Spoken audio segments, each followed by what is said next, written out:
He bought 100 liters of acid from the same hardware store, twice in one day. The reason took a jury 3 years to hear in full.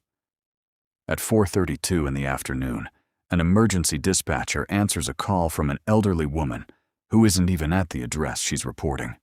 She tells officers her son's girlfriend isn't breathing and asks them to check the apartment. Within 4 minutes, patrol units are outside the door. There's no answer, no sound from inside.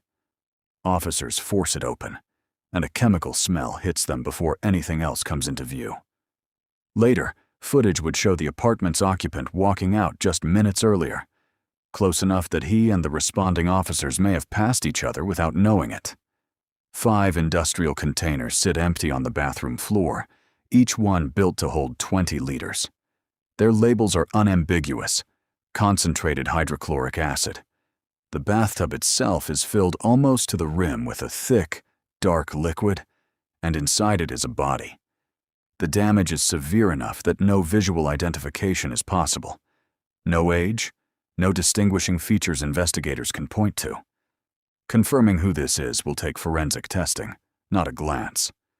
100 liters of acid have already done extensive work, and whoever brought that volume into a residential building did so with clear intent. In 2006, 9-year-old Arnima Hayat arrived in Australia from Bangladesh with her family. She adapted quickly, picked up English, and did well in school. Her father paid close attention to her education, determined to give her opportunities he hadn't had himself. By 2021, that effort paid off. She graduated with an ATAR above 95 and enrolled at Western Sydney University to study medicine. At 19, she balanced a demanding course load with friends, weekend outings, and a standing weekly lunch with her parents. Family stayed close to the center of everything she was building toward. Miraj Zafar's path looked nothing like hers. Born in Sydney to parents who had immigrated from Pakistan, he left school in year 11 and went to work as a construction laborer's assistant. Former classmates remembered him as combative, someone who argued with teachers and disrupted class often. By the time he met Arnima, he'd reshaped his body through hours in the gym, and those close to him noticed a temper that surfaced quickly. Where she had built a life around structure and long-term goals, he had built one around control, though that side of him stayed hidden at first. At 2:20 in the morning in May 2021, Arnima called a friend and asked to stay the night. Bruises covered her chest, wrists, and thigh, and finger-shaped marks were visible on her neck. That same night, Zafar admitted to an acquaintance that he'd choked her until she lost consciousness, driven by a jealousy investigators later found had no basis in fact. Police secured a protective order shortly after. It should have marked the end of the relationship.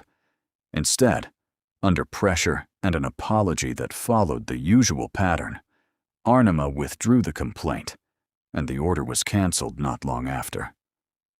By October, tension had reached her parents directly, ending in a threat against her father's life.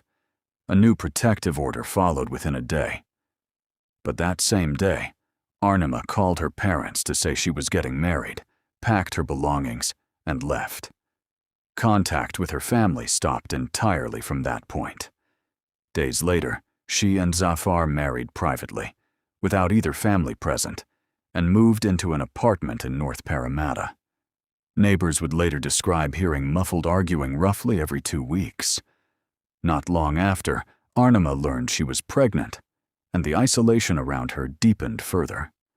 Text records recovered by investigators from the weeks before her death describe near constant control, restrictions on leaving the apartment, on working, on who she spoke with. Missed calls brought anger and threats. In several messages, Arnima raised the idea of divorce and told him she didn't intend to continue the pregnancy, explaining she couldn't say it to his face out of fear. His replies dismissed the fear outright. On January 29th, she told a friend she had no one left. The reply she received told her she had no choice but to remain exactly where she was. Court records placed the killing in a 40-minute span on the night of January 29th, between messages in which Arnima said she hated her husband and the moment her phone went silent. Zafar left the building shortly after, drove through the city, and returned before dawn, carrying items investigators believed may have held evidence of what happened. By mid-morning, he was at a hardware store buying the first 20 liters of acid. He returned to the apartment before noon, placed her body in the bathtub, and began an effort to erase what had happened. Hours after his first visit to the hardware store, Zafar met his mother in a park, crying, showing scratches on his hands, and telling her a version of events that left out what had actually occurred. That afternoon, he returned to the same store and bought 4 more containers, bringing the total to 100 liters. By late afternoon, it was clear the acid hadn't achieved what he intended. He called his mother again, asked about flight prices, and refused to call for medical help. Shortly after, he left the apartment for good, locking the door behind him. The case reached its conclusion in December 2024, nearly 3 years after it began. A court-ordered evaluation found no evidence supporting claims of hallucinations or serious psychiatric disorder, and the judge stated plainly that those claims had been fabricated. The court weighed the deliberate, repeated purchases of acid as proof this was no single lapse in judgment. Arnima's parents addressed the court directly, describing a future that would never happen. The final sentence came to 21 years and 6 months, with no possibility of parole before 2038, a resolution that closed the case but answered none of the parents' grief.